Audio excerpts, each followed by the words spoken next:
Je vais vous encourager à ouvrir votre Bible.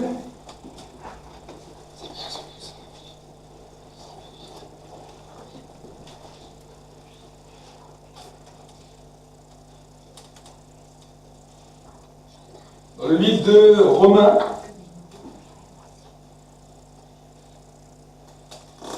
Nous allons voir ensemble ce que la Bible nous dit. Romains 5. Verset 1er. Romains 5, verset 1er.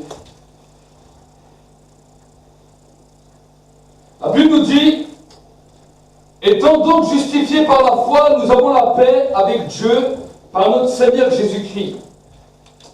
C'est à lui que nous devons d'avoir eu par la foi accès à cette grâce dont nous nous glorifions dans l'espérance de la gloire de Dieu. Bien plus, nous nous glorifions même dans les tribulations, sachant que la tribulation produit la persévérance une fidélité éprouvée, et la fidélité éprouvée, l'espérance.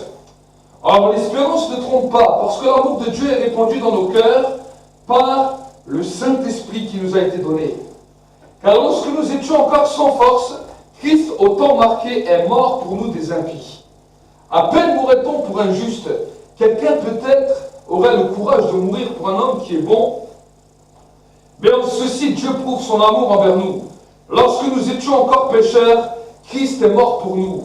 À bien plus forte raison, maintenant que nous sommes justifiés par son sang, serons-nous sauvés par lui de sa colère.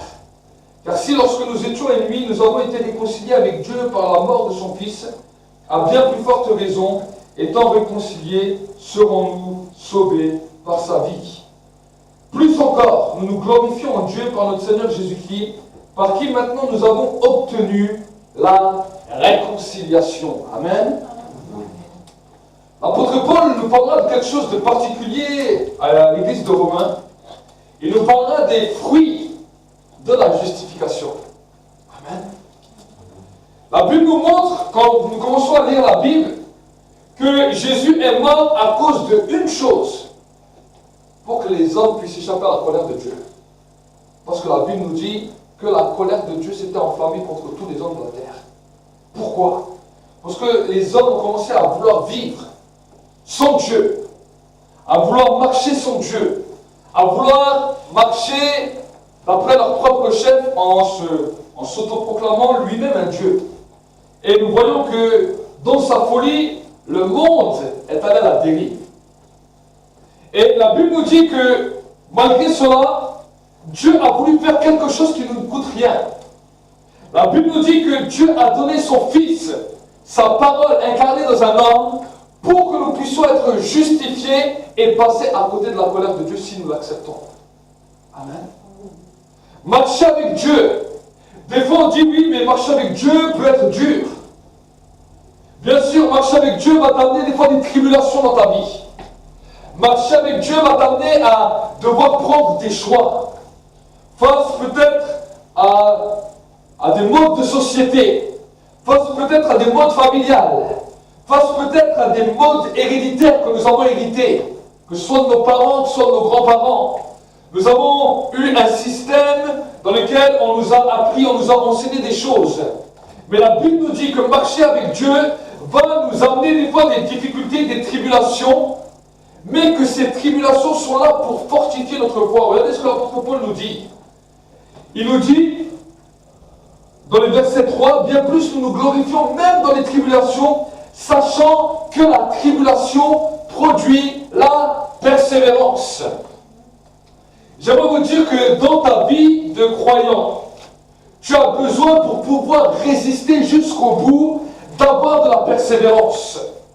Et souvent, les tribulations, les situations des fois de conflit avec le système, le symbole qu'on nous a inculqué, va venir permettre que nous puissions persévérer. Vous savez, si nous voulons voir qu'un moteur tourne, pour qu'un moteur tourne, il lui faut une force. Et pour qu'il puisse tourner, il faut qu'il ait une force pour aller, mais aussi une force contraire. C'est ce qu'on appelle la force d'attraction. Pour que les roues puissent avancer, le moteur doit avancer dans l'autre sens. Et pour que le moteur puisse avancer dans une voiture, il faut toujours que tu aies les deux forces contraires pour que maintenant cela puisse avancer.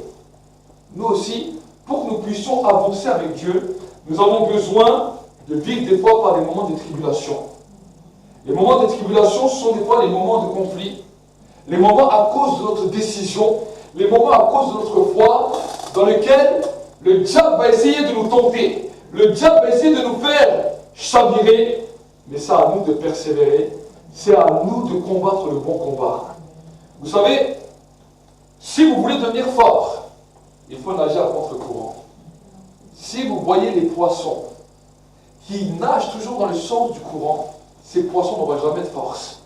Et même quand ils vont mourir, tu vas le voir flotter, tu ne vas même pas le voir flotter à l'eau, parce qu'il n'aura pas de force, il sera toujours dans le sens du courant.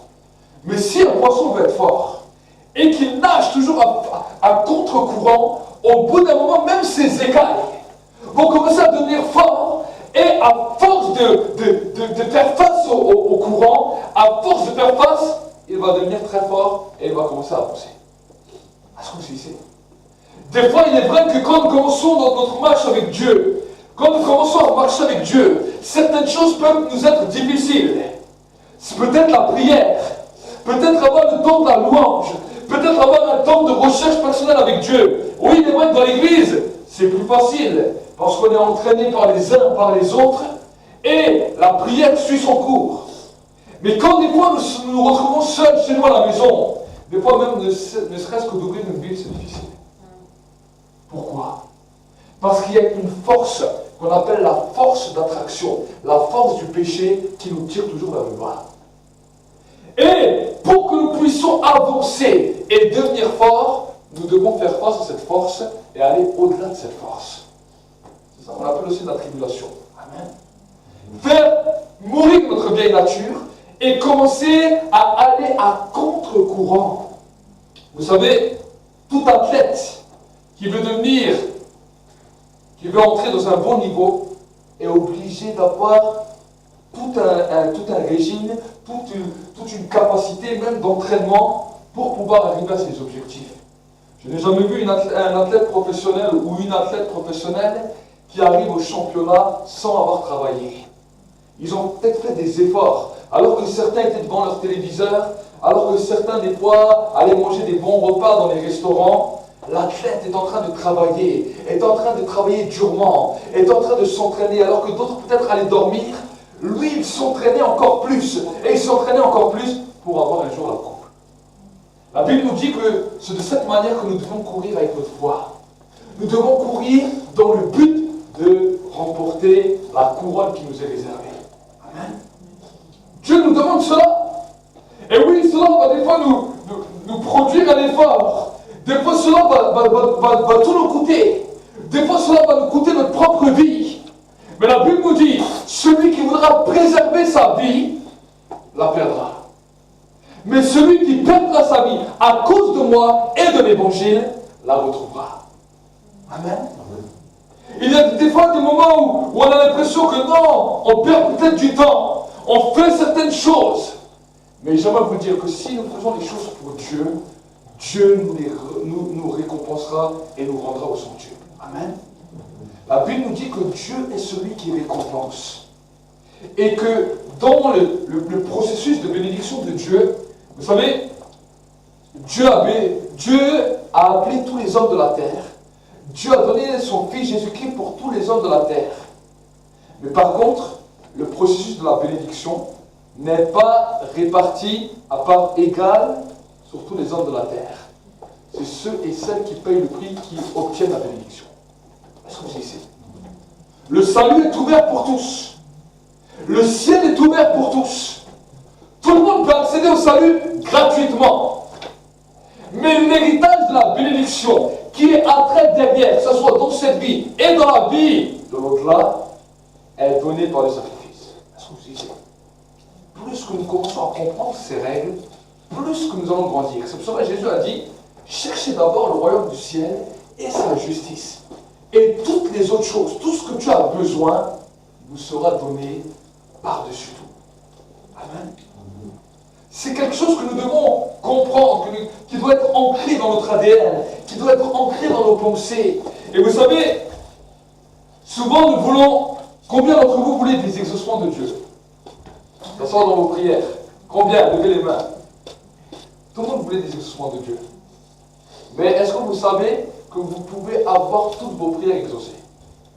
Toutes vos prières peuvent être exaucées, à condition de connaître comment Dieu répond. La Bible nous dit quelque chose de particulier. La Bible nous dit, Élie a parlé aux enfants d'Israël.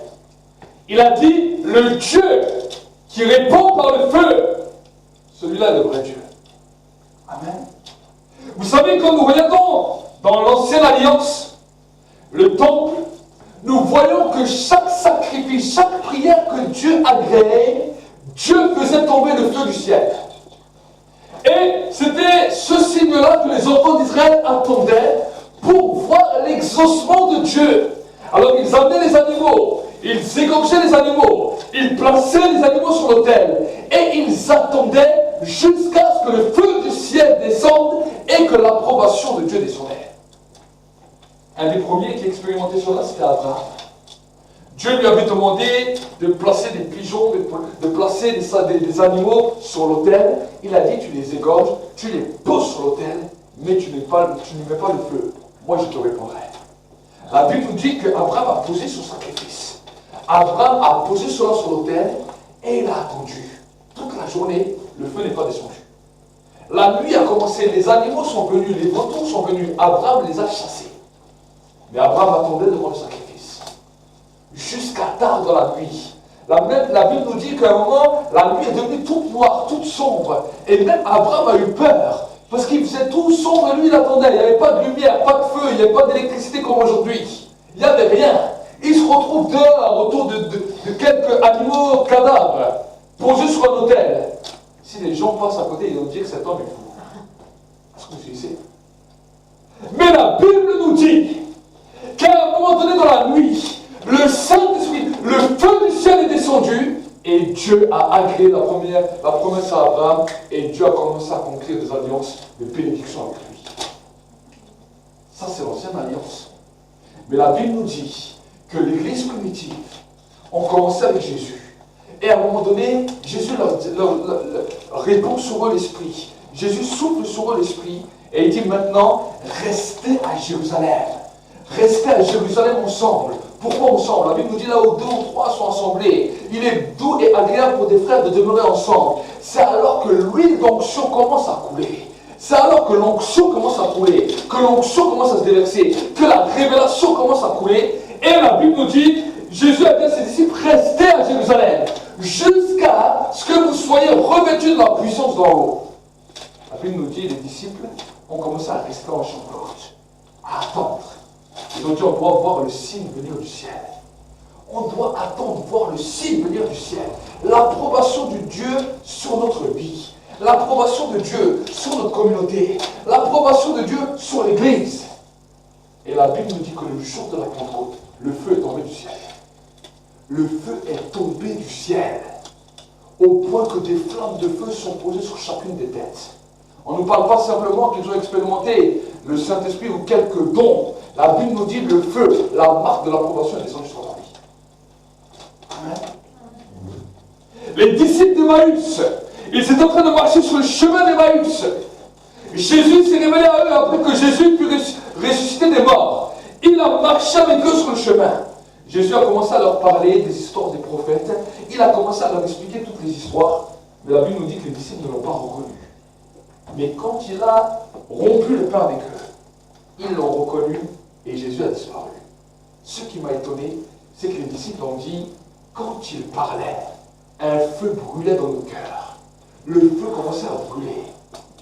J'aimerais vous dire, mon frère, ma soeur, que dans ta vie de prière, tu dois commencer à chercher l'approbation de Dieu par le feu. Amen. Il faut que dans ta prière, le feu descende. Vous savez, quand le feu commence à descendre du ciel, alors tu sais que ta prière est exaucée. Est-ce que vous savez? Combien de fois as-tu persévéré dans la prière, quand tu es dans ta maison, jusqu'à ce que le feu descende? Jusqu'à que le feu descende. Si je vous donne un ordre d'indication, je l'ai expérimenté plusieurs fois. Vous savez, moi je suis quelqu'un qui aime bien les chiffres. Et ce que je vois, ce que j'expérimente des fois avec Dieu dans le monde spirituel, je le répertorie chaque fois à du temps, chaque fois à des saisons, chaque fois à des cycles que j'ai fait avec Dieu, et je regarde. Et si je vois que plusieurs fois, sur tout un temps, Dieu agit toujours de la même manière, je commence à découvrir le mystère de Dieu. Amen. C'est ça qu'il faut comprendre.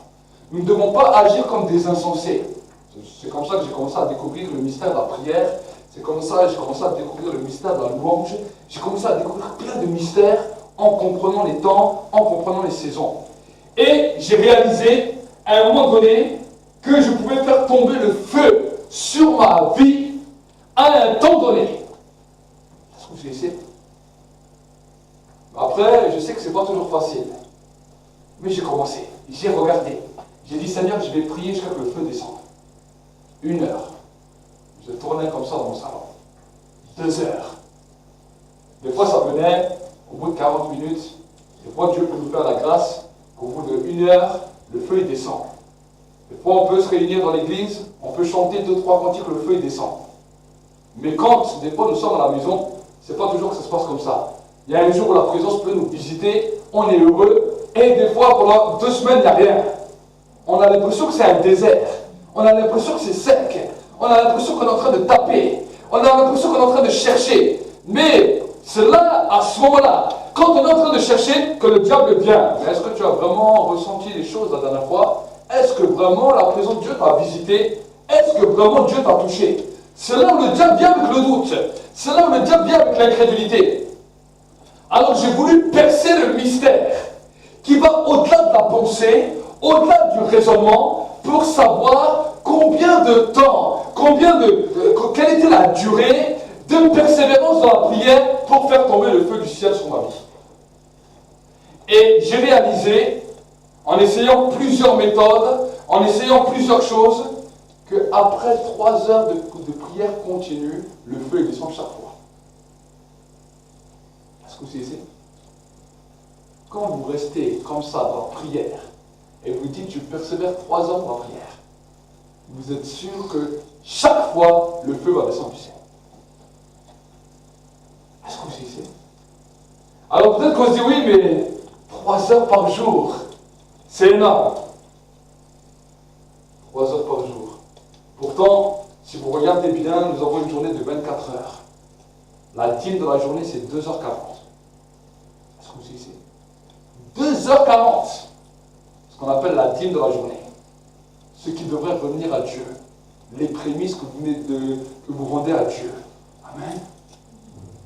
Et c'est pour cela que je dis souvent aux gens, vous savez, souvent quand je parle des fois de 2 heures, de 3 heures, les gens me regardent avec des grands yeux. Ils me disent, mais lui, il est dans une autre planète. Nous, on a des impératifs. Nous, on doit faire ceci. Nous, on doit faire cela. J'aimerais vous dire que ce n'est pas dur. Vous pouvez décomposer ces 3 heures. On a fait les temps de prière. Juste l'enseignement sur la prière. Juste la prière que nous avons à apprendre à prier facilement sur le site. Elle dure 1 heure. Vous lisez votre Bible pendant 1 heure. Déjà 2 heures. Et vous passez encore un temps de louange. Vous mettez les temps de louange que nous passons à l'église. Vous pouvez facilement louer pendant 1 heure. Et j'aimerais vous dire que vous êtes 3 heures dans la présence de Dieu. 3 heures dans cette présence. Et cette présence-là va vous amener l'exaucement. Amen. Pourquoi je vous dis ça? Parce que je suis fatigué des fois de voir des croyants qui cherchent les exaucements sans jamais trouver. J'ai vu des fois des croyants qui me disaient, oui, je suis converti depuis 30 ans, depuis 40 ans, depuis 50 ans. Quand je parle avec eux, l'exaucement de leur vie est minable par rapport aux années qu'ils marchent avec Dieu. Pourquoi? Parce que la Bible nous dit qu'avec les années, on doit aller de progrès en progrès. Amen. Ce n'est pas, des fois ce que j'ai remarqué chez les croyants, c'est que beaucoup de chrétiens ont eu une belle fulgurée au début, et au bout d'un moment, ils ralentissent, et ils descendent, et ils ne font plus de progrès. Alors que la vie spirituelle doit être amenée de progrès en progrès, de gloire en gloire, de nouvelle espérance en nouvelle espérance, de nouvelle expérience en nouvelle expérience. Le Saint-Esprit veut nous amener dans une dimension plus profonde. Et c'est ce que moi j'ai réalisé dans ma propre vie, dans ma propre marche avec Dieu. Et plus que je commence à comprendre cela, plus que je commence à saisir cela, j'ai envie de partager cela aux gens, parce que les gens ont besoin de comprendre, ont besoin de saisir. Amen. On est dans un temps de compréhension, on est dans un temps où nous devons saisir les choses. Vous savez, la Bible nous dit que par manque de connaissance, le peuple de Dieu est en train de périr par le manque de la connaissance et le manque de compréhension. Le peuple juif, jusqu'à aujourd'hui, ils ont refusé de reconnaître le dernier nom. Ils ont refusé de reconnaître Jésus, ou Yeshua, le Messie. Ils ont refusé de le reconnaître. Et la Bible nous dit, parce qu'ils ont refusé de reconnaître Jésus comme le Messie, le feu s'est arrêté de tomber chez eux. Jusqu'à aujourd'hui, ils sont dans l'attente interminable, insupportable de voir le feu redescendre. On leur explique les histoires d'Abraham, de Salomon, quand Salomon a bâti le temple, quand le feu descendait du temple, quand la gloire descendait. On leur raconte ces histoires. Mais eux ne voient plus rien parce qu'ils n'ont pas reconnu Jésus-Christ. Amen. Et nous, qui avons le nom, nous sommes des fainéants. Parce qu'eux, ils savent prier, eux, ils savent chercher, eux, ils savent passer des temps, des heures à essayer de voir que le ciel s'ouvre. Mais nous qui avons le nom, on dit, on se contente des miettes. Vous savez, beaucoup de chrétiens se contentent des miettes alors qu'ils pourraient manger du pain. Hein? Les miettes, c'est bien. Oh, les miettes peuvent nous donner une petite guérison. Les miettes peuvent nous donner un petit miracle, une délivrance. Les miettes, vous savez, dans les déserts, le peuple d'Israël ont ramassé la manne qui était semblable à des petites miettes. Est-ce que vous savez? Mais Dieu veut que nous puissions entrer maintenant dans une nouvelle dimension. Pas dans une dimension où nous sommes bloqués par des miettes, mais où nous allons manger le pain. Jésus a dit, je suis le pain vivant qui est descendu du ciel. Je suis venu pour nourrir, pour rassasier ceux et celles qui ont faim. Amen. Ceux et celles qui ont faim. Dieu veut voir dans notre vie si nous avons faim et si nous avons soif, de voir sa gloire dans nos vies. Et des fois nous sommes fades, des fois c'est nous-mêmes qui mériterons de nous corriger. Ce n'est même pas Dieu qui doit nous corriger, c'est nous-mêmes qui devons nous corriger. Amen. Pourquoi? Parce que des fois nous sommes un petit peu fainéants et nous n'allons pas jusqu'au bout des choses. Nous voulons que Dieu agisse, mais nous voulons voir Dieu agir à notre manière, dans la manière qu'on nous a enseigné. Minute, micro-ondes, on met une petite pizza au micro-ondes, on met un petit plat réchauffé au micro-ondes, on n'a plus besoin de se casser la tête à faire des bons plats, il faut que tout va vite. Nous sommes dans une civilisation comme ça, où tout va vite, le travail doit aller vite, tout doit être vite fait, vite fait, vite fait, vite fait. Mais je vais vous dire que dans le royaume de Dieu, ça ne marche pas comme ça. Ça, c'est la mentalité du monde. On est entraîné dans un système dans lequel tout va vite. Un film dure 2 heures. En 2 heures, ils vont nous raconter toute une vie d'une personne. Vous imaginez? 2 heures. Alors pour les gens, il leur faut 90 ans, 100 ans, 80 ans. Mais ils ont réduit la vie d'une personne en 2 heures. Vous imaginez? 2 heures. La Bible nous dit que un jour, quand nous serons là-bas, nous allons voir le film de notre vie. Je ne pense pas qu'on va être 2 heures devant un écran comme ça. Film de notre vie. Vous imaginez ce que ça veut dire? Revoir toute ta vie. Tracer toute ta vie. Si aujourd'hui tu as 30 ans, si demain tu as 40 ans, si tu pars à 70 ans, pendant 70 ans tu vas être assis. Mais au ciel, tu ne vas pas le sentir parce que ça va sembler une éternité. Dans le ciel, c'est une éternité. Mais sur terre, le temps passe. Amen. La prière ne marche pas avec le système, le mode de système que nous avons actuellement. Le mode de système, cela c'est bon pour préparer tes repas vite fait. Ça c'est bon pour aller travailler vite fait. Mais dans ta vie spirituelle, si tu agis de la même manière, ta vie spirituelle sera un désastre. Amen. Parce que la vie spirituelle, Dieu veut que nous prenions du temps et que nous soyons sérieux. Amen. Regardez, on nous a fait à l'époque, les couples essayaient de s'entendre, de discuter, de parler ensemble, de commencer à se connaître. Avec les années, il y avait une vraie union. Le couple grandissait. Les hommes, les femmes vivaient et commençaient à s'entendre au point qu'ils avaient le même langage. Aujourd'hui, tout va vite. Tout va vite. C'est à peine s'ils ont le temps de se dire bonjour. Et après, ils veulent que ça tienne dans la longueur. À un moment, c'est des catastrophes. On nous parle de divorce, on nous parle de toutes sortes de choses. Pourquoi? Parce que les hommes ne prennent plus le temps de faire les choses. On néglige tout. À l'école, on veut que les enfants apprennent en 2-5-7. À 7 ans, il faut déjà qu'ils soient des professeurs. On est en train de pousser toute notre génération à entrer dans un système de pensée où l'homme ne peut plus faire les choses dans son temps. Est-ce que vous savez? Et c'est pour cela que quand je vous parlais avant de nager à contre-courant, c'est nager à contre-courant de cette mentalité qui est en train de détruire nos sociétés, qui est en train de détruire nos temps. Amen. Nous devons revenir à l'essentiel. Nous devons revenir à prendre du temps avec Dieu. Et si peut-être nous disons oui, mais si je prends du temps avec Dieu, alors je vais perdre le temps peut-être pour autre chose. Et bien tant pis. L'autre chose attendra. Amen. L'autre chose attendra. On peut tous être amenés dans cette course effrénée, mais j'aimerais vous dire que les désastres, les catastrophes qui suivent, c'est terrible. Pourquoi? Parce qu'on ne passe pas tellement de temps avec Dieu, mais le jour où on a besoin de Dieu, Dieu des fois ne nous répond plus. La Bible nous dit, approche-toi avec assurance auprès du trône de la grâce, afin d'être secouru au moment où tu en auras besoin.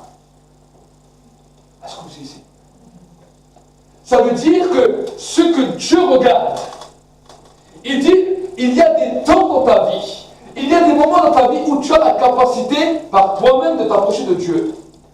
Si toi tu refuses de t'approcher de Dieu, dans ces temps où tu as la capacité et le privilège de pouvoir y aller, Dieu est aussi en train de te dire qu'il y aura des temps où tu ne pourras pas. Peut-être parce que tu seras arrêté par certaines choses.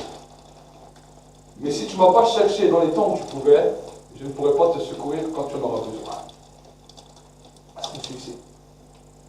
C'est terrible. C'est pour cela que maintenant on dit les slogans, ah, si Dieu existait, pourquoi il y a des gens qui souffrent? Si Dieu existait, pourquoi il y a ceci? Pourquoi il y a cela? Ce n'est pas la bonne question qu'il faut se poser. Les gens n'ont pas cherché Dieu, s'il te plaît. Les gens n'ont pas cherché Dieu quand ils en avaient la capacité. Et maintenant qu'ils sont dans le besoin, ils crient Dieu, mais Dieu a fermé le ciel. Est-ce que vous saisissez? C'est grave d'entendre ça. C'est grave. Et quand nous lisons dans la Bible nous dit que il y en aura même qui viendront un jour devant Dieu et qui nous diront, mais Seigneur, on a prié pour des malades en ton nom, on a guéri des malades en ton nom, on a chassé des démons en ton nom, on a prophétisé en ton nom, on a fait des grandes choses en ton nom. La Bible nous dit, Dieu leur dira en ce jour-là, retirez-vous de moi, je ne vous connais pas, homme qui commettait l'iniquité. Qu'est-ce que ça veut dire? Dieu est en train de leur dire, je ne vous connais pas. Ou dans d'autres versets, il nous dit, je ne vous ai jamais connu. Vous savez ce que ça veut dire? Au nom de Jésus, nous pouvons tout faire. Au nom de Jésus, un malade peut venir, on peut lui imposer les mains. On peut faire de grandes choses. À cause de qu'on a utilisé ce nom, Dieu peut faire tous les miracles qu'il veut. Dieu peut accomplir toutes les délivrances qu'il veut. Mais si tu n'as jamais cherché sa présence dans l'intimité, Dieu ne te connaît pas. Amen. Bien que la Bible nous dit que Dieu connaît tout homme sur la terre. Mais si Dieu ne te connaît pas dans un moment d'intimité, seul à seul avec lui, parce que toi-même tu l'as décidé, un jour Dieu peut te dire, je ne te connais pas, retire-toi de moi. Vous savez ce que ça veut dire offenser quelqu'un? Offenser Dieu. On peut offenser un homme. On peut offenser nos proches. On peut offenser nos voisins, nos amis. Mais la Bible nous dit qu'il est terrible de tomber entre les mains du Dieu vivant. Ce n'est pas une question de peur. Le temps de la grâce est ouvert. Le temps sur la vie est court. Nous ne savons pas combien de temps nous restons sur cette terre. Mais aujourd'hui, qu'on avait le souffle de vie, est-ce qu'aujourd'hui, dans cette journée, est-ce que j'ai pris un temps pour que Dieu puisse me connaître? Est-ce que dans la journée, peut-être de demain, Dieu me donne le souffle de vie, oui, pour faire toutes sortes de choses. Oui, c'est bien toutes les choses que tu fais. Mais si tu fais toutes ces choses, sans passer un temps dans l'intimité de sa présence, et si ce soir c'est ton dernier souffle, Dieu te dit, je suis venu chez toi aujourd'hui et je ne t'ai pas trouvé. Est-ce que vous savez? J'ai toqué à la porte de ton cœur. J'ai voulu discuter avec toi. Vous savez, il y a des fois où on se pose des questions. Il y a des fois où il y a toutes sortes de raisonnements qui viennent dans nos cœurs, dans nos pensées, sur la vie, sur comment l'avenir va être, sur comment les pensées, comment les gens vont vivre, sur comment on peut améliorer notre monde. Toutes ces pensées viennent. Mais ces pensées sont là pour nous dire, si je suis en train de penser à ça, c'est que Dieu veut que je prenne un temps avec lui parce qu'il veut me révéler des mystères. Est-ce que vous comprenez? Des fois, nous ne comprenons pas le langage de Dieu. Les pensées viennent. Et parce qu'on passe des fois à côté de ce temps où il y avait un espoir, où on commençait à penser des bonnes choses, on ne passe pas du temps avec Dieu, tout d'un coup, parce qu'on continue à somnoler dans les pensées, le diable vient et il commence à créer l'angoisse, il commence à créer le désespoir, il commence à créer le découragement, et toute la hardiesse que tu avais pour voir que le monde peut changer, tout d'un coup, tu vois les choses de manière pessimiste. C'est ça qui se passe dans le monde spirituel. Mais nous ne le comprenons pas. Parce que nous sommes humains. Nous sommes bloqués par nos pensées. Nous sommes bloqués par nos raisonnements. Nous sommes bloqués par tout un système de pensée, par tout un système d'action qui agit dans ce monde. On dirait que tout doit aller toujours plus vite. C'est à peine si à 20 ans, il ne faut pas déjà avoir tout préparé pour qu'il y ait le tombeau, pour qu'il y ait tout qui est prêt le jour où tu quittes cette terre. Ils font la pub à la télévision. Je suis des fois étonné quand je vois certaines pubs. Ils parlent de ça comme s'ils vendent un paquet de chocolat. Nous sommes, voilà dans le monde dans lequel nous sommes. Et ça ne choque personne.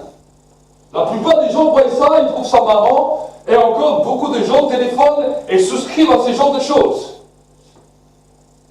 Alors qu'ils sont encore vivants, ils sont encore en pleine santé, ils préparent déjà leur mort. Ils préparent leur mort, mais ils ne préparent pas leur avenir éternel. Est-ce que vous suivez? C'est quelque chose de terrible. Et si Jésus revient demain, à quoi ça t'aurait servi de mettre tes 300 € ou tes 200 € par mois pour tout ton système funèbre? Parce que la Bible nous dit que ceux qui sont prêts, ils seront enlevés en un instant. Amen. Amen.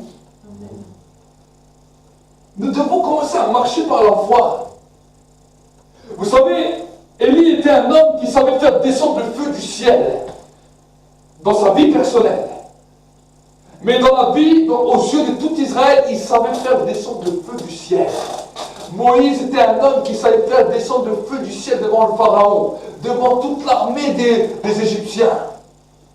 C'était des hommes qui étaient arrivés dans une telle dimension que le feu faisait partie de leur vie. Et j'aimerais vous dire que même quand ils faisaient partie de cette vie, ils ont disparu. Moïse, son corps, on ne l'a pas retrouvé. Et Élie, il est parti sur un char de feu. Est-ce que vous savez? Ils ont expérimenté des dimensions que si tu leur aurais dit, pourquoi tu ne prépares pas ton sarcophage, pourquoi tu ne prépares pas ton tombeau, il a dit, c'est pas ça ma fin. Je vais partir dans un char de feu. Pourquoi je vais me casser la tête à préparer un tombeau? Est-ce que vous savez? Des hommes qui savaient faire descendre le feu du ciel. Vous savez, le feu, on ne peut pas le préfabriquer. Les fils d'Aaron, Aaron était un sacrificateur. C'était le frère de Moïse. Et c'était le premier souverain sacrificateur. Et à cause de lui, toute sa lignée des enfants ont suivi le sacerdoce.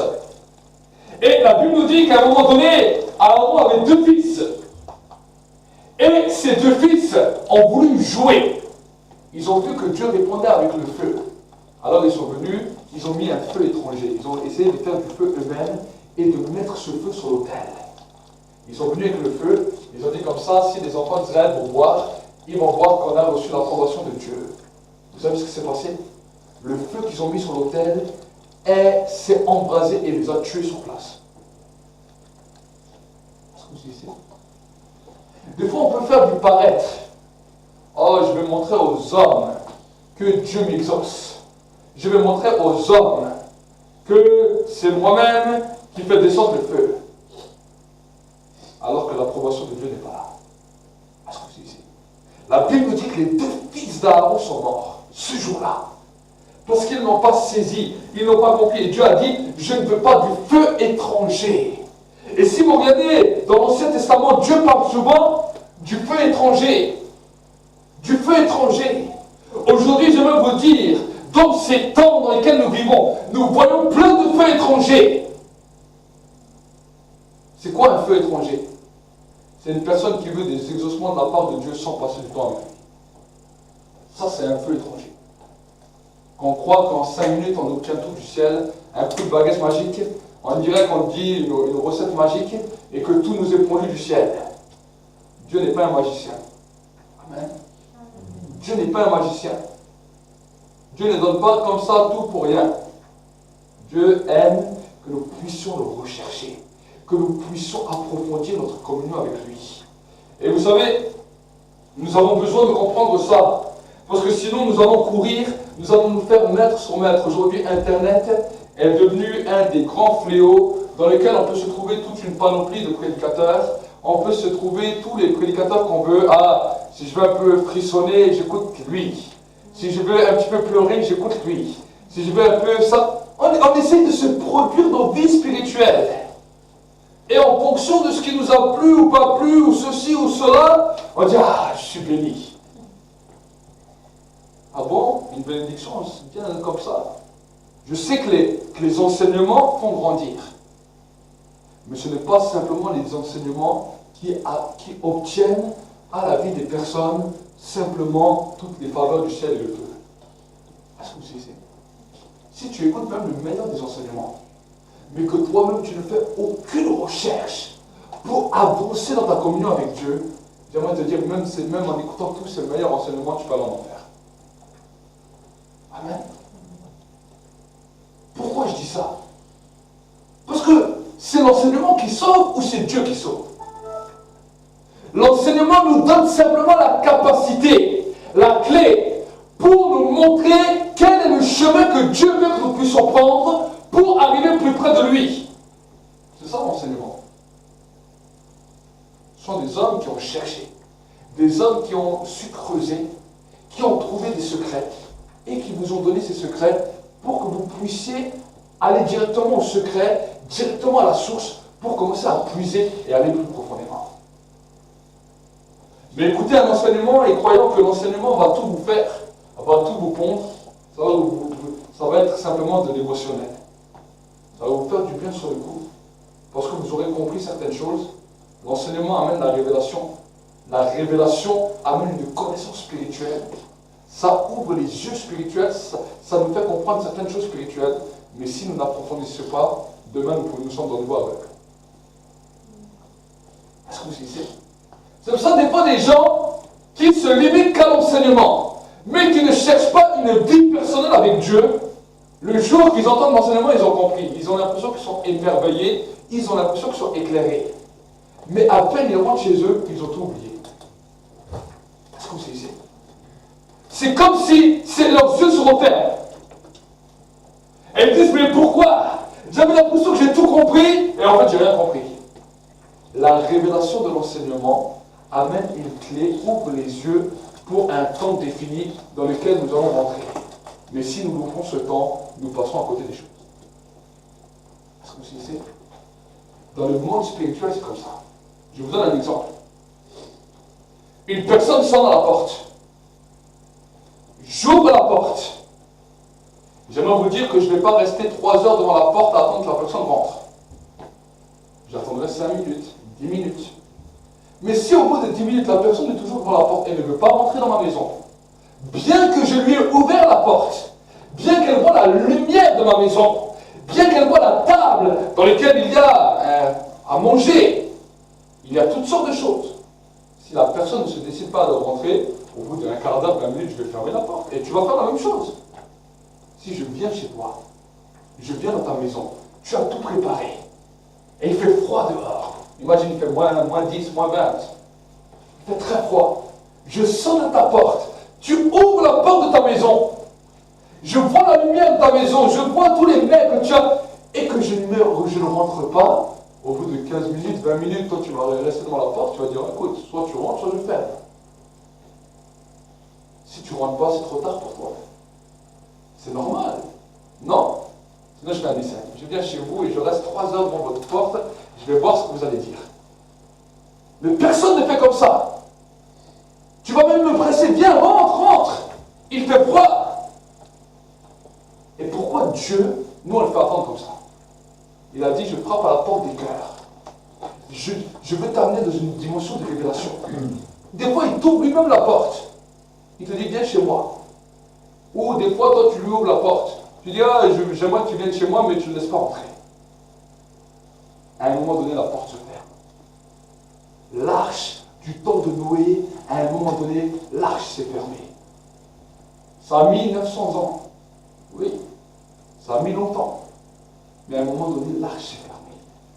La porte de l'arche s'est fermée et le déluge s'est abattu. Est-ce que vous savez? La Bible nous dit que le temps de la grâce a un temps défini. Nous sommes dans un temps qu'on appelle le temps de la grâce. Mais le jour où Jésus revient, le temps de la grâce se ferme. Tous les temps dans la vie ont été prédestinés, prédéfinis. La journée commence à minuit, elle s'arrête à minuit. Est-ce que vous savez? Une journée est 24 heures. Si tu as loupé cette journée, tu ne peux pas la rattraper. La journée passée, tu ne peux pas la rattraper.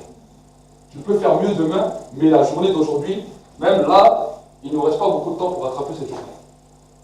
Est-ce que vous savez? Mais là, on ne comprend pas ça.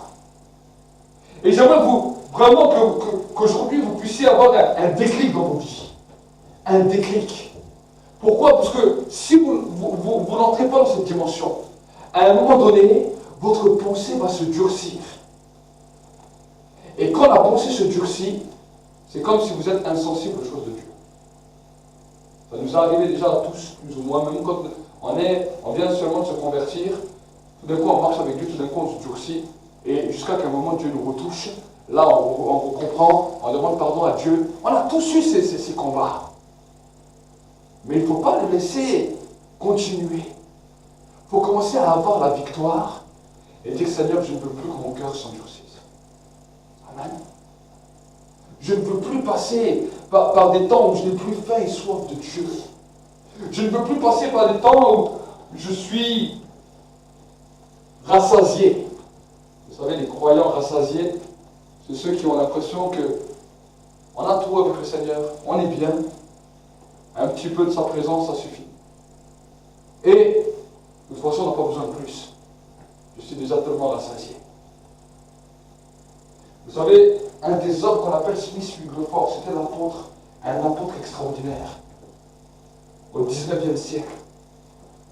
Un homme qui aimait Dieu, qui jeûnait, qui priait. Au début de son ministère, il a commencé à voir des signes. Et au fur et à mesure de sa vie, à la fin de sa vie, c'était un apôtre extraordinaire. Il pouvait rentrer dans un parc, un après-midi, où il n'y avait aucun croyant. Et juste quand tu rentres dans le parc, 25 000 personnes se convertissent en une après-midi. Il voyait des signes extraordinaires, des miracles extraordinaires. Mais ce que cet homme dira, il a dit, là où le Seigneur l'a amené, c'est dans un endroit où il n'était jamais rassasié.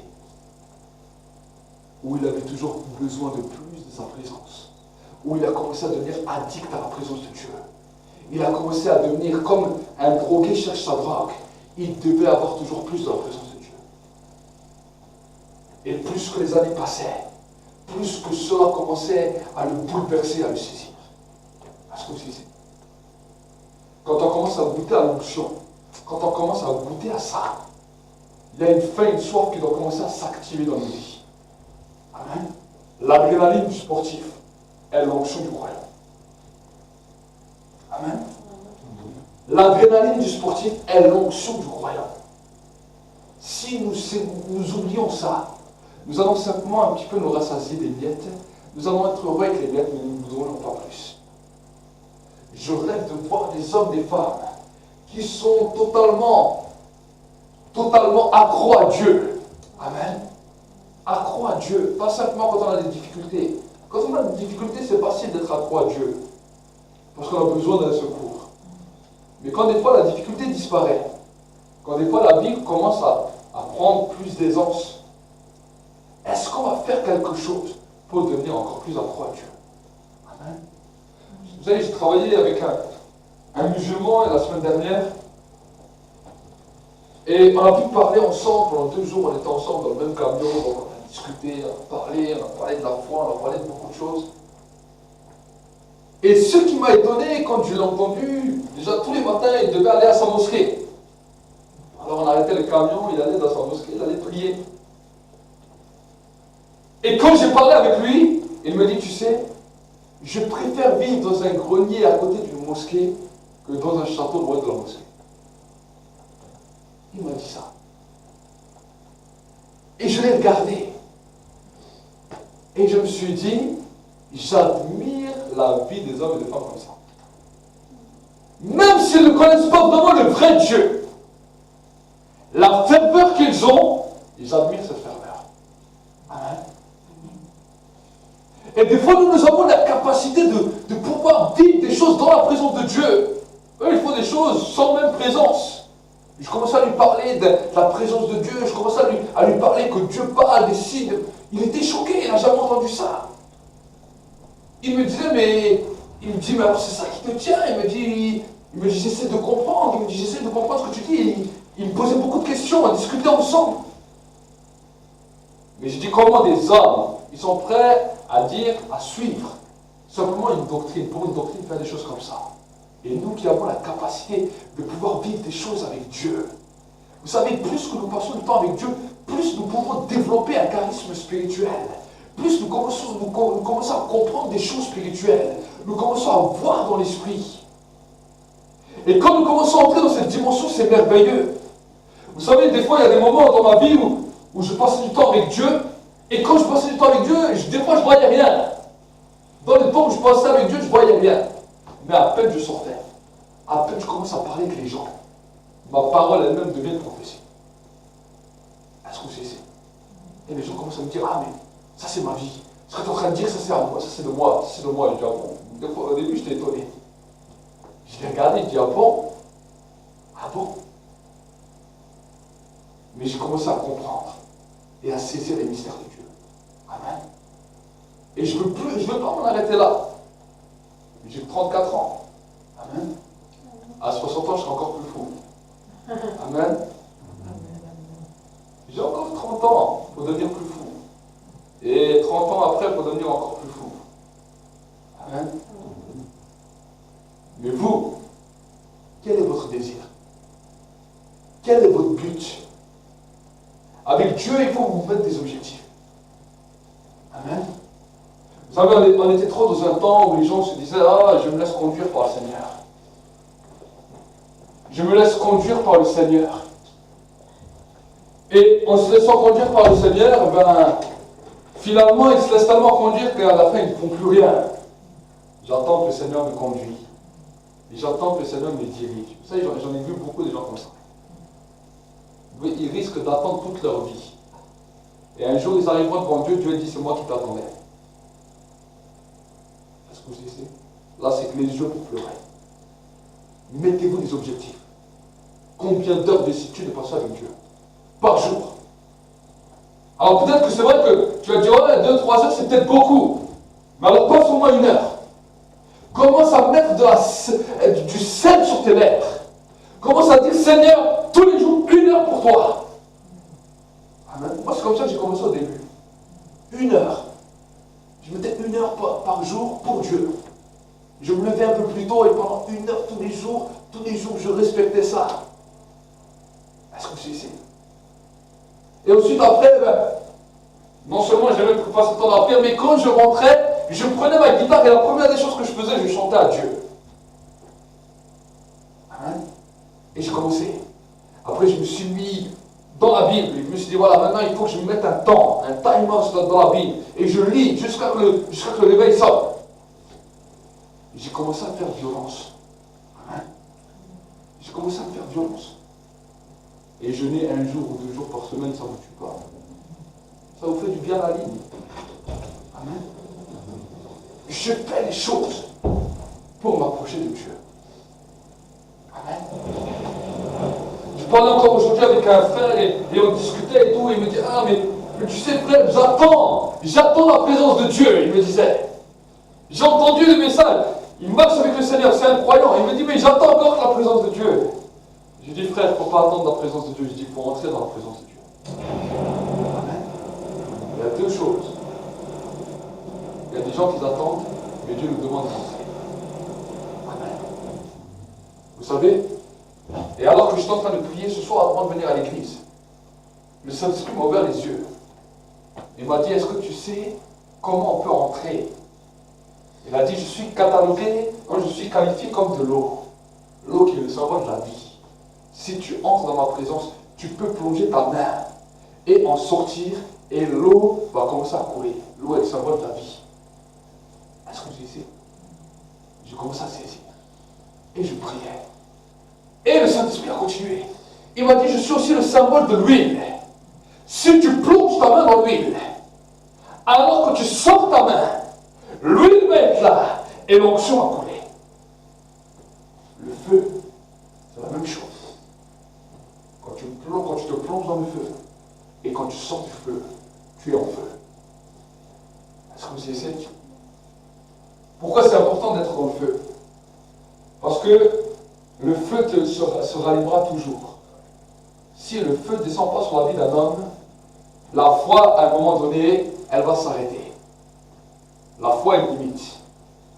Est-ce que vous essayez? La foi est comme des fois le temps. Un jour elle est haute, un jour elle est basse. Un jour tu crois, un jour c'est difficile. Ça c'est la foi. C'est un des dons. La Bible nous dit que ce sont des dons temporaires qui montent et qui descendent. Par contre le feu, la Bible nous dit que Dieu n'éteindra jamais le feu. Le lumignon qui fume, Dieu ne l'éteindra jamais. Parce que dès que le lumignon commence à fumer, c'est quoi un lumignon? C'est comme un charbon. Vous avez déjà vu le charbon? Le charbon, des fois, on a l'impression qu'il est éteint, mais il suffit que tu lances un souffle dessus, qu'est-ce qui se passe? Il repart. Dieu veut que nous soyons comme ce charbon. Déjà que le feu nous a touchés, mais quand même, des fois, la foi est descendue, le Saint-Esprit, il donne juste un souffle et ça repart. Et moi, souvent, j'ai vu ça dans ma vie. Au début, je ne comprenais pas ça, mais quand le feu a commencé à bouleverser ma vie, je peux vous dire qu'il y a des moments où j'étais des fois désespéré. Il y a des moments où j'étais découragé. Il y a des moments où je n'avais même plus de foi. Je n'avais même plus rien. Mais je commence seulement à dire, bon, je n'ai plus de foi, mais je vais prendre ma Bible, je vais l'ouvrir. 40 minutes après, j'étais comme un bulldozer. Le souffle est venu, et le feu est venu, et l'onction était là. La puissance était dans le voilà. Amen. Mais si vous ne faites rien, aujourd'hui je suis découragé, je ne sais même pas si je dois encore croire à Dieu. Combien de fois ça vous arrive? Le diable vient avec des pensées comme ça. Je ne sais même pas si je dois encore croire à quelque chose. Si demain tu vois 10 000 personnes qui viennent à l'église, c'est facile de croire. Tu viens, tu dis, ah oui, c'est bon, il y a beaucoup de gens. Mais si tu viens des fois et que tu n'as pas beaucoup de gens, et tu repars, Dieu me dit, mais tu crois vraiment? Dieu ne suit pas la masse. Dieu est Dieu qui a de la masse ou qui n'a pas la masse. Est-ce que c'est ici? Amen. C'est ça qui bouleverse ma vie de pasteur. Si je ne marcherais pas comme ça, je marcherais seulement par la vue et à des moments je serais découragé. Amen. Mais moi je sais que quand on fait des réunions, même s'il y a personne qui vient, il y a des anges qui sont là.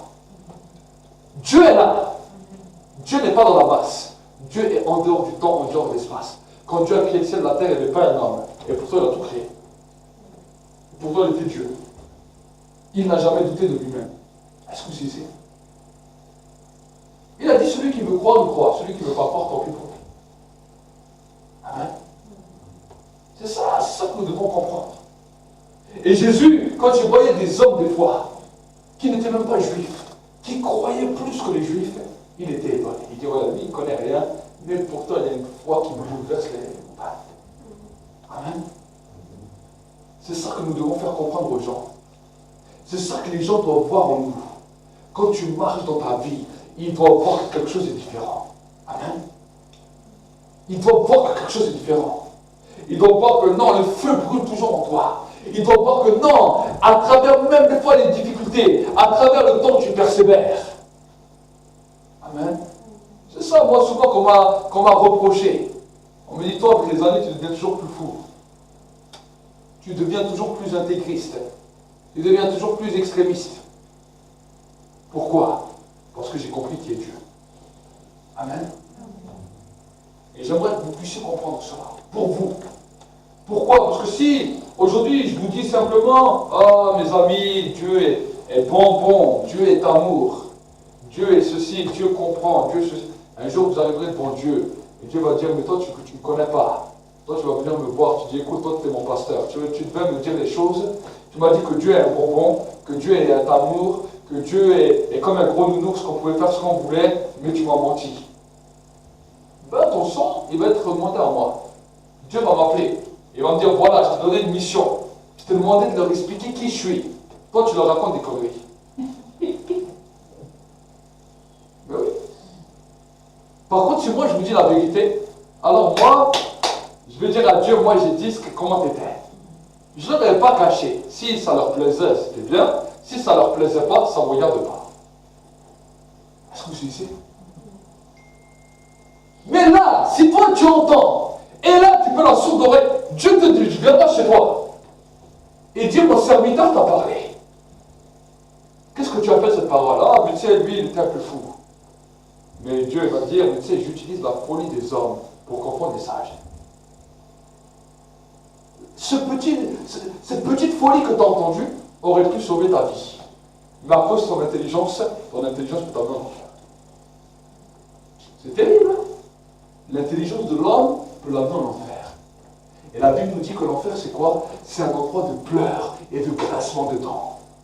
Un endroit de regret éternel. C'est quoi pleurs et grincement de dents? Un endroit de regret. Si j'avais su. Combien d'hommes et de femmes diront ça en enfer? Si j'avais su. Ah, si tu avais su, c'est aujourd'hui sur terre qu'il faut savoir. Là-bas, ce sera trop tard. C'est peut-être des paroles qui sont dures, mais c'est la triste réalité. Nous devons fuir cela. Amen. Pas simplement brûler dans un feu comme les gens croient. Ah, ils brûlent dans un feu. Ce que les gens du monde ils vous montrent, les dessins animés vous montrent. Le feu, c'est quoi? C'est une parole de Dieu qui sera dit en boucle. Trop tard, trop tard, trop tard. Et les gens qui hurleront, si j'avais su, et ils entendront une voix qui tourne en boucle, la voix de Dieu, qui est la parole de jugement. Trop tard, trop tard. Ça, c'est l'enfer. Vous imaginez entendre la voix de Dieu qui dit trop tard. Et là, tu ne seras pas dans une chair, tu seras dans l'esprit, dans la capacité de comprendre, dans la capacité de saisir ce que c'est l'éternité. Et tu entendras trop tard. Tu ne peux pas revenir en arrière. Tu as perdu le jackpot. Tu as perdu l'entrée du ciel. Tu as perdu tout ce que tu pouvais avoir sur terre. Oui, même des fois, si sur terre, on a l'impression que quand on perd quelque chose, c'est terrible. Regardez les gens qui perdent des choses. Des fois, certains perdent des biens. D'autres, ils perdent des amis. D'autres, ils perdent des gens qu'ils aiment de leur famille. La douleur est déjà forte. La douleur est déjà terrible dans la chair. Mais imaginez dans l'éternité. Une douleur dans l'éternité, on ne peut même pas l'expliquer. Impossible de revenir en arrière. Impossible. Vous avez déjà vu les enfants? Déjà les enfants, s'ils font des bêtises, et ils voulaient de quelque chose à fond, et toi tu lui dis juste trop tard. À cause de ta bêtise, trop tard. Moi j'ai déjà fait ça, l'expérience sur mes enfants. Mais juste cette phrase, juste quand tu dis à l'enfant trop tard, tu n'avais qu'à réfléchir. mais ils sont prêts à te taper une crise. Et vous, qui êtes les enfants de Dieu, si vous entendez ça de votre père là-haut, trop tard. C'est plus une crise, c'est même plus une dépression. Je ne sais même pas comment on peut appeler ça. Est-ce que vous savez combien d'hommes, de femmes vont mourir de cette manière? Je ne le dis pas simplement pour nous. Nous c'est un rappel pour que nous puissions savoir où on veut aller avec Dieu. Mais combien d'hommes, de femmes vont entendre un jour cette parole parce qu'ils n'ont rien voulu savoir de la part de Dieu. Même des fois les croyants qui pensaient parce qu'ils prenaient des miettes, c'était bon. Est-ce que vous savez ça? Travaillez à votre salut avec crainte et tremblement. Parce qu'un jour, nous aurons des comptes à rendre. Sur le temps, comment on l'aura géré. Sur notre façon d'avoir recherché Dieu. Dieu nous demandera des comptes. Amen. Amen. Et là, personne ne pourra être avec nous. On sera seul avec lui. Ma parole est facile à entendre comparée à la sienne. Ma parole, voilà, est facile. Mais si tu entends sa voix, qui te dit qu'est-ce que tu as fait avec ton temps? Ah, mais tu sais, Seigneur, qu'est-ce que tu as fait avec ton temps? Il va t'amener de visiter l'île, je te montre. Regarde là. Ah, mais Seigneur, tu comprends? Il dit, je ne comprends rien. Je ne comprends pas la pensée des hommes. Ma pensée, ce n'est pas la pensée des hommes. Non, le raisonnement, ce n'est pas le raisonnement des hommes. Aujourd'hui, le Dieu est présenté comme le Dieu de la grâce. Parce que la grâce est ouverte à tout le monde. Mais le jour où on arrive là-bas, ce sera un juge. Est-ce que vous savez? Il sera un juge. Et le juge, il va juger justement. On n'aura pas d'excuses. On ne pourra pas dire des paroles comme on veut. C'est lui, il aura toute notre vie. Il verra le film devant lui. Il dit, j'ai vu ça, j'ai vu ça, j'ai vu ça, j'ai vu ça, j'ai vu ça. Qu'est-ce que tu dis? Qu'est-ce que tu dis? Et là, on sera la bouche fermée. Comme je disais. Par contre, si on a fait des efforts, il va dire, ah là, c'est bien ce que tu as fait. Tu n'as pas toujours bien réussi comme tu voulais, mais tu as fait un effort. Tu as essayé de me chercher. Tu as essayé de te surpasser. Tu as simplement fait ce que je demandais. Bien, bon et fidèle serviteur, entre dans la joie de ton être. Dieu ne va pas te réprimander si tu as essayé et que tu n'es pas réussi. Mais si tu n'as rien fait, ceux qui font rien, ils seront jetés dehors. Est-ce que vous savez? Ceux qui font rien dans leur vie de prière, dans leur démarche personnelle avec Dieu, ils seront jetés dehors. Ce sera comme celui-là qui a des talents, qui n'en avait qu'un et qui l'a enterré. Amen. Nous allons prier.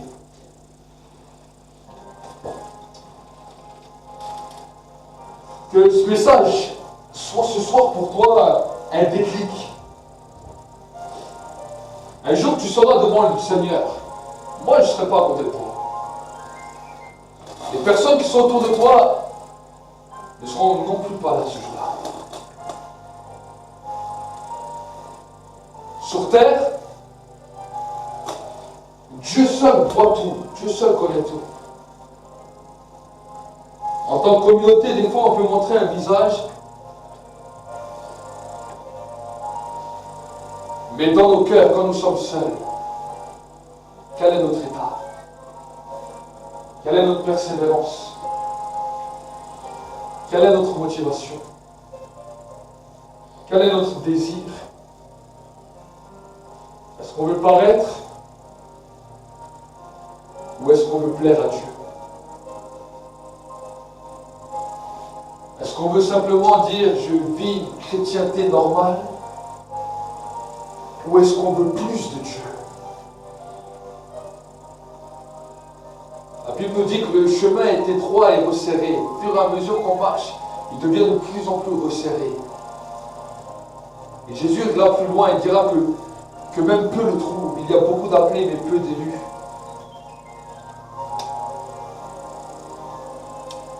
Est-ce qu'à partir de ce soir, tu veux changer radicalement ta pensée et dire Seigneur, je veux faire partie des élus coûte que coûte, peu importe ce que ça peut coûter. L'apôtre Paul a pu dire non, rien ne pourra me séparer de l'amour de Dieu, ni la mort, ni la vie, ni les persécutions, ni les dominations, ni même les puissances, ni même la lutte religieuse. Partout on voulait le tuer. Parce qu'il prêchait, il prêchait. Mais lui, il était déterminé, il continuait. Jusqu'à devant les tribunaux, jusqu'à la fin de sa vie, à en perdre même la tête. On l'a décapité à cause de sa foi. Aujourd'hui, alors que nous sommes en train de parler ici dans le livre, certains pays, je pense à la Syrie, Corée du Nord, dans plein de pays, Nigeria, des frères, des sœurs, parce qu'ils ont décidé de persévérer dans la foi, sont en train de perdre la vie. Ils n'ont pas honte de prier. Ils n'ont pas honte de chercher Dieu, même si c'est au péril de leur vie. Et nous, des fois, ici, dans ce monde de matériel, dans ce monde d'abondance, dans ce monde où nous avons tout, où nous avons même le temps, même pour dormir 7 heures, 8 heures. Des fois, on ne prend même pas 1 heure pour passer du temps avec Dieu.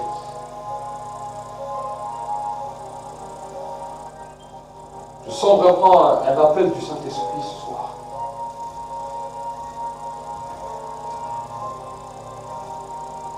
Le temps, la grâce que nous avons d'être avec Dieu. La grâce que nous avons d'être dans ce pays. Vous savez, dans certains pays, des fois on se plaint parce qu'on travaille 7 heures, 8 heures. Dans certains pays, ils travaillent 16 heures, 17 heures.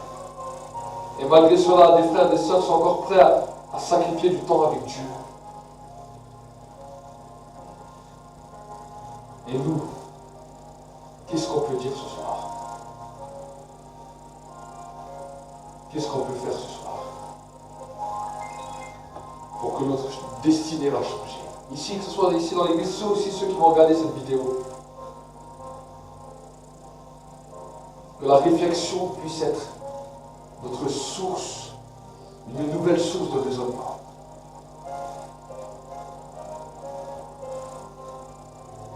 Moi-même, je me suis souvent posé ces questions dans ma vie. Et des fois, aussi difficile que c'est, j'ai toujours voulu prendre cette décision, même si des fois je ne suis pas toujours arrivé. Je reconnais que y arriver toujours n'est pas toujours facile. Mais ne rien faire est terrible.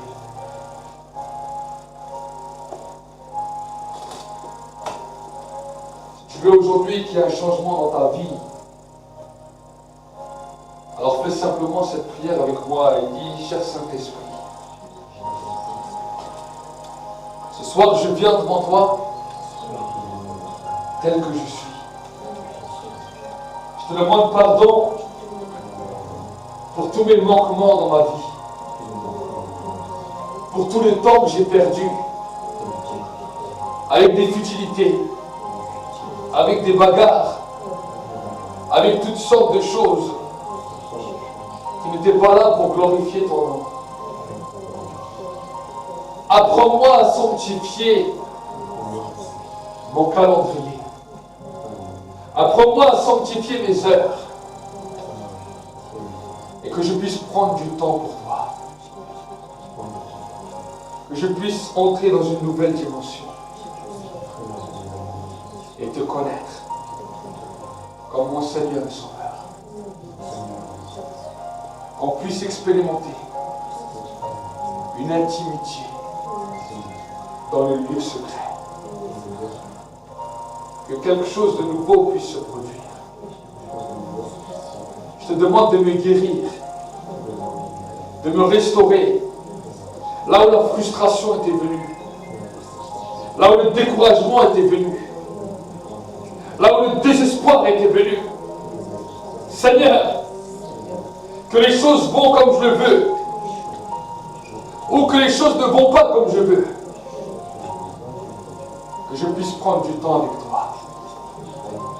Et que je puisse dire comme l'apôtre Paul, Christ est ma vie, et la mort n'est qu'un gain. Christ est ma vie. Seigneur, c'est cette confession que j'ai faite le jour où j'ai décidé de te suivre. Que tu deviennes mon sauveur et que tu deviennes toute ma vie. Aide-moi à me rappeler et que jour après jour, je puisse prendre prendre un temps, un plaisir, un moment dans ta présence. Entrer dans ta présence. Plonger ma main dans ta présence. Plonger mon cœur dans ta présence. Plonger ma vie entière dans ta présence. Parce qu'un jour dans l'éternité, c'est ce que nous ferons éternellement. Habitue-moi aux valeurs de ton cœur. Pour la gloire de Dieu le Père. Au nom de Jésus. Amen. Merci Saint-Esprit pour ta présence, Seigneur. Je te bénis pour mes frères et mes sœurs. Et je te demande de les garder de tout mal. Je te demande de libérer, Seigneur, le feu sur leur vie. Que les écluses du ciel s'ouvrent, Seigneur. Et que l'Église devienne un endroit où le peuple de Dieu est affamé. Où le peuple de Dieu commence à vivre le surnaturel. Où le peuple de Dieu commence à voir le surnaturel. Où le peuple de Dieu commence à saisir et comprendre la dimension spirituelle. Que Seigneur, toutes les forteresses qui sont levées dans les pensées, dans les cœurs, et qui minimisaient toutes les choses, qui disent « Oh, mais c'est pas grave », soient brisées maintenant au nom de Jésus. Et qu'une nouvelle conscience soit éveillée dans la vie de mes frères et mes sœurs, dans l'Église et sur le net, pour la gloire de Dieu le Père, au nom de Jésus. Que la paix, la bénédiction et la grâce reposent sur chacun d'entre nous.